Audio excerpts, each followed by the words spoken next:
Start. Irrigation and power from the basis of the agricultural and industrial development of our country. After the droughts of the previous 2 years, no one in India needs any reminder about the vital importance of irrigation. There is also no doubt that electricity will always be a basic element in any formula for progress. The drought has also proved that electricity is an input for agriculture. I am glad to be here because, as engineers, scientists, and technologists, you represent the future. As citizens and administrators, we look to you to uncover our natural resources and suggest how best these might be exploited in the national interest. Technology is moving ahead in every direction, and day by day, new opportunities are opening up before all of us. What we need is the availability of large quantities of power at very low prices, which would influence changes in technology and stimulate the development of a new technology. Stop para. We have vast water resources in the Indo-Gangetic basin, of which I am being constantly reminded by our Minister Dr. K. L. Rao. These must naturally be trapped for irrigation. When one merely thinks of all that our institutions or a board such as your yours can do, the prospects are truly exciting and open up new vistas in many areas of national life.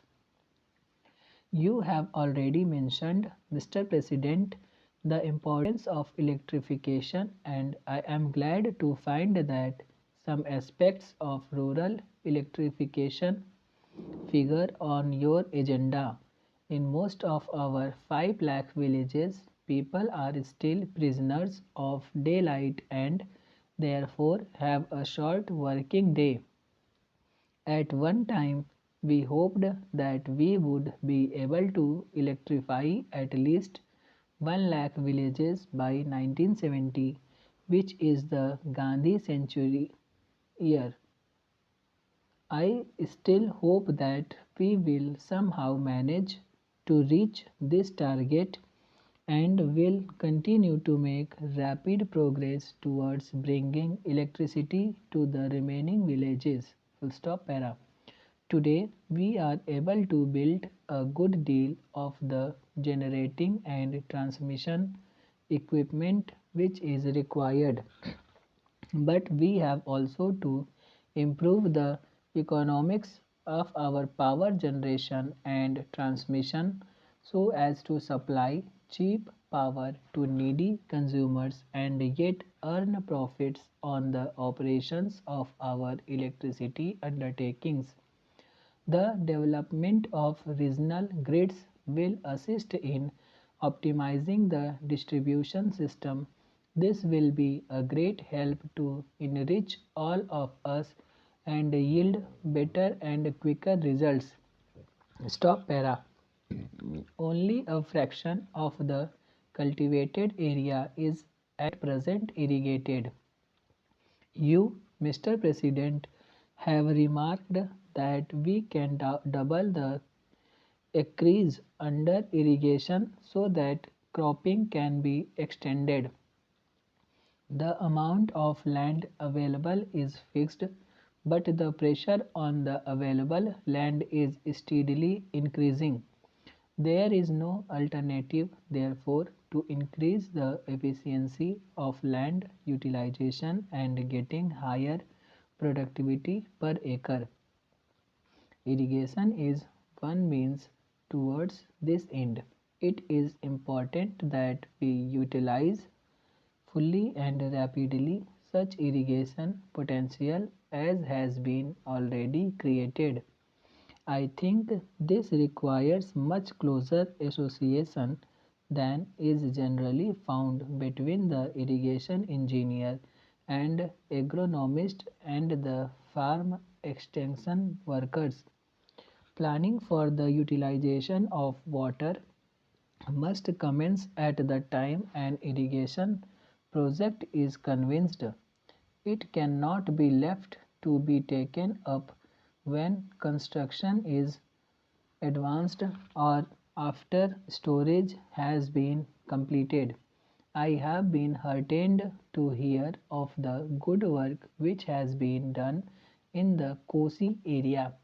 This might well be a model, along with some others, to be studied with advantage. Stop para. India already has what is said to be the largest irrigation system in the world. But I am told that our water management system could be greatly improved. Irrigation can be wasteful and irrigation without drainage can cause damage. Water management and soil conservation constitutes sciences in themselves, and I am happy that you are holding a symposium on the problem of water management. Our rivers and our groundwater are national assets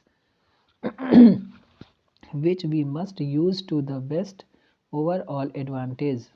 I am deeply concerned that there has sometimes been a controversy over what are termed interstate river waters. I am sure that technical solutions can be found to safeguard the legitimate interests of every region or state, and that these matters are best considered in a rational and scientific manner rather than on the basis of emotion. Stop para. There is one another aspect, perhaps and directly related to your conference, on which I should like to touch. The development of irrigation, especially in arid tracts, is often a starting point of an economic and social revolution. It demands more tractive power and creates new demands for roads, markets, and processing and storage facilities.